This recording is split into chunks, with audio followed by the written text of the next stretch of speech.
Welcome back for another book talk video. It's time for a Magical Monday video, and that means I'm going to talk about The Poppy War by R.F. Kuang, Rebecca Kuang. But The Poppy War is book one of a trilogy. In order to talk about this book, I have to use a term that I don't think I've said. I think this is like my 94th book talk video to make, and I don't know if I've ever used this term in a video before. Grimdark.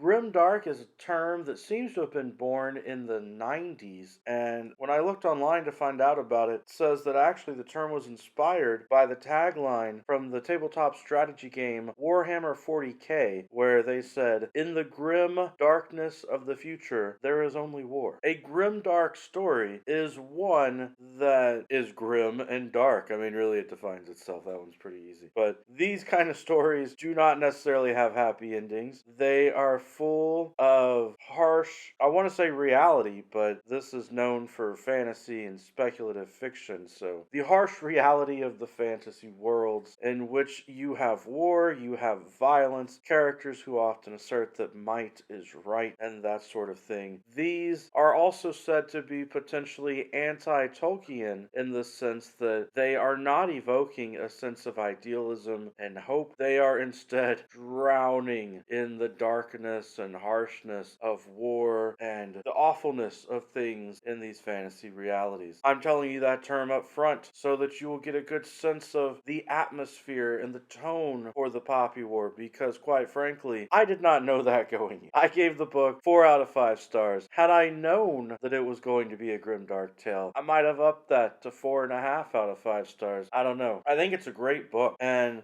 as far as fantasy stories go, I think that people should read it. So if you haven't read The Poppy War, I highly encourage you to add it to your to-be-read list. Put it on that TBR so that hopefully you'll be able to read it in the future. This story takes a lot from history, from the real history of wars in China, of devastating things that happen, which is why the term grimdark is so strong, because it's not just fantasy, but R.F. Kuang decided to take a lot from history. The main character is a female protagonist named Ren. Reading this book very much made me think about Brandon Sanderson's work and Patrick Rothfuss's work, because the name Ren sounds a lot like Vin from the Mistborn trilogy, where we had Vin as a very strong female protagonist. And in this story, the main character, Ren, has to succeed at a school environment, which is part of what reminded me of Patrick Rothfuss's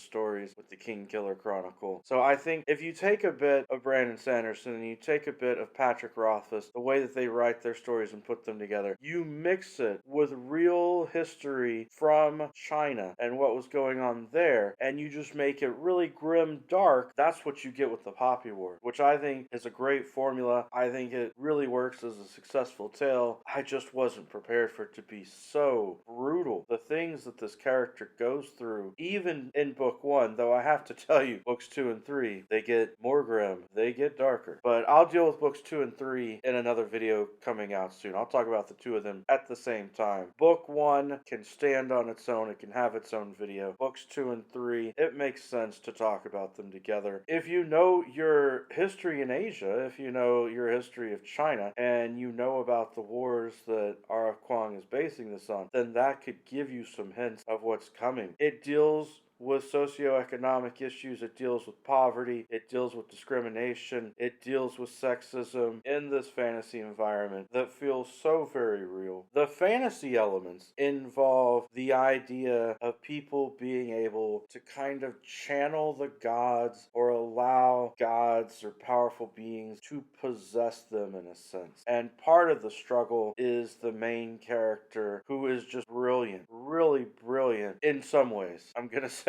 in some ways, because she's brilliant at memorizing and learning stuff, but she's not great with people. She's really not good with people. It deals with the sexism that she experiences. It deals with her trying to harness the power of a god. It's really fascinating how that it comes together. I hope you'll give the book a chance. That's it for today's book talk. Every day is a good day for a book talk. Peace.